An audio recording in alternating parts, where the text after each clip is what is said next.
If you've ever struggled to keep an alocasia from looking terrible, this video is for you, and I'm going to show you the receipts. It's a battle of the substrate. 'Tis but a scratch. A scratch? Your arm's off! Hello everyone, and welcome to my Planty lair. My name is Erin. I love talking about plants, buying plants, and today we're going to do a little experiment. A couple of months ago, I bought two variegated Alocasia mycolitzianas, the plant formerly known as Alocasia frydek, from BWH, and they were stunning. Jeez, would you look at that? The plan for these guys, when they are well rested and no longer jet lagged, is to keep one in soil and transition the other one into pond and see which does better. And if you are anything like me, I have struggled with alocasia. When I put them in soil, it tends to be a disaster.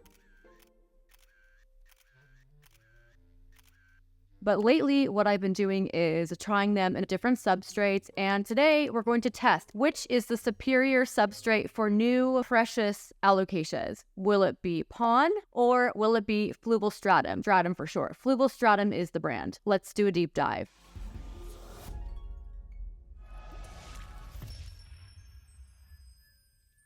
I'm going to show you the plants in question. So initially, I unwrapped them carefully from their little pod, brushed any excess soil off gently. One went into a wine glass from my husband's birthday party of stratum, and the other went into a wine glass of pond. Okay, so I am going to have my assistant here gently pour some pond on top of the roots here. Little more, please. Okay, that's good. Create a little bit of a reservoir in the bottom, not too much. These are going to go back in their original positions, which is in the bedroom, where they have quite a bit of access to the grow light, and then we're just going to see what happens. I will absolutely report back, but I love it.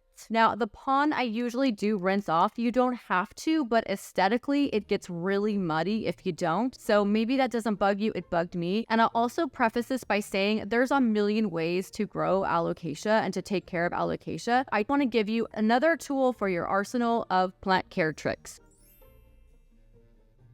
So what in the world makes Fluval Stratum so darn special and helpful for plants? Is it some magical substrate? Oh, yeah, right, Lisa.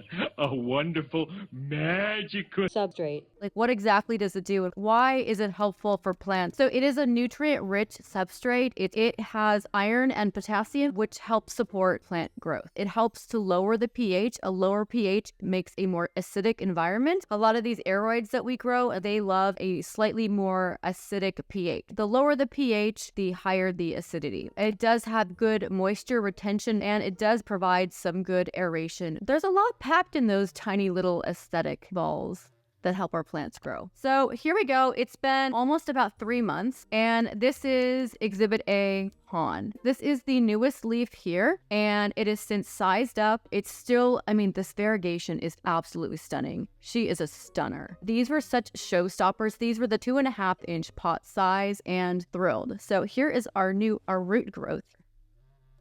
So nothing crazy, but again, these are alocasias. They have these annoyingly tiny and not very satisfying compared to Anthurium roots. But we're looking pretty good here. I don't know if you can see, but if I tilt this, I can see the water kind of moving up here. So I'm still good for water. Set it and forget it on the pond. The Fluval Stratum. This one here, when I recall that when I did pot this up initially, there was a little bit of browning on the edge here, which has completely turned transparent and brown and soggy. And I probably, in hindsight, put a little bit too much water in here. I got a little overzealous. Fluval is great for overwaterers because it does need to be kept moist, and you can tell that it needs to be watered when it gets a little bit dusty on top. And when you water it, it sounds delightfully like pouring milk on a bowl of cereal. Kicks or tricks or whatever you're into. So I think what I'm going to do, since I have you here, is I'm going to cut this off here. I didn't want to do it until I showed you this leaf. I do want to give this plant a chance to thrive and give me some new leaves. It's not going to do that as readily if it's focusing on healing this leaf here. And this is a lost cause. It ain't going to happen. It's a done deal. It's dead. No. So here we go. Just going to give this a little snippety snip here.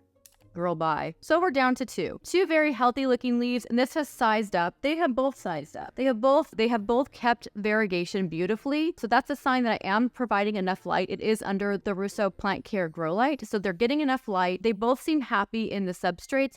I feel like had I kept them in soil, I can't be responsible for what happened. Alocasias in soil, to me, are an eventual crisp disaster. Crisp and or soggy disaster. There's like no in between.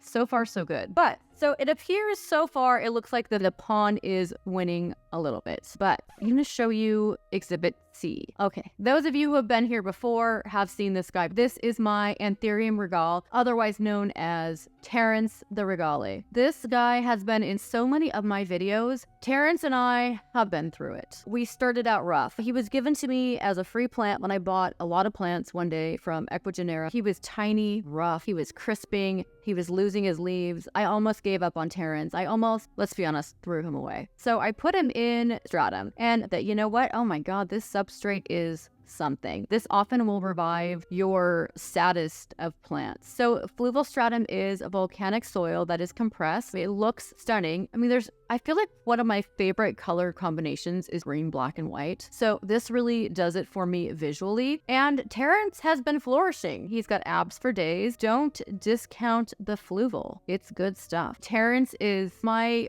child that I'm so proud of. And I'm going to keep watching him grow and flourish. And we'll keep checking in with Terrence. But Terrence is loving the stratum. Loves it. Let's go through some pros and cons of the pawn and what is this? The stratum. Pro for the stratum. It is much more easily available. This is an aquarium substrate. It's for growing aquarium plants. It is very readily available. It is cheaper. It's often available on Amazon, which I can't say the same for pawn. It is great for overwaterers. It's a little bit more forgiving for overwatering because it does dry out so quickly. So if you are a chronic overwaterer, you may choose Fluval over pawn. If you want to try pawn, but it's unavailable for you, there is a bootleg version available on Amazon, but I have used it before and it's just fine for me. So the bootleg Amazon pawn does not have the little Osmocote balls in it, or it doesn't have the built-in fertilizer, but for many of us, I think we like to add our own liquid fertilizer anyway, so it's a non-issue. I mean, I even like fertilize my actual lechuza pond to liquid fertilizer, so you're not really gonna miss it, likely. So this guy I stuck in the bootleg pond here, and he's doing just fine. Loves it.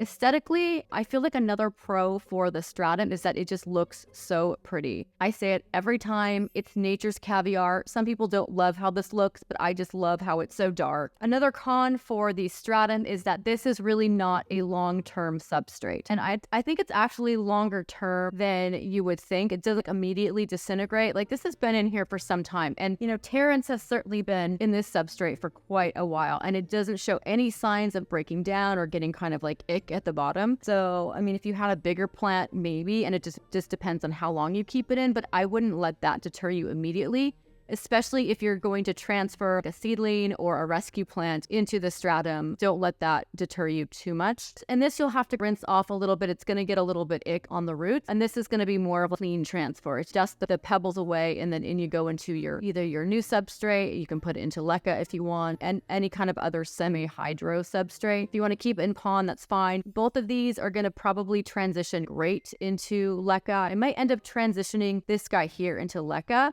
and keeping this guy in pond, because again, the Fluval Stratum is not a long-term solution. Well, thank you so much for joining me on this adventure of pond versus Fluval, which is the superior substrate for your troubled plants or your cute little seedlings. I find that trying these with seedlings are a little bit more forgiving. Give it a try. Let me know how it goes. I wanted to do this experiment. These were both so beautiful. Just did not trust the result of what was going to happen if I just left them in the soil. So here's the results. Take it with a grain of salt. I'll probably update more as the time goes on. I hope you found that helpful. Geez, I love an experiment. I'm thrilled that they're still alive. They're still so highly variegated. They're still so pretty. These were not cheap, so that is one of the reasons why I wanted to do what I could to keep them around longer and more beautiful than ever. So I hope you found this helpful. Make sure to subscribe so you don't have any plant FOMO, and I will see you next time. Thank you so much for watching.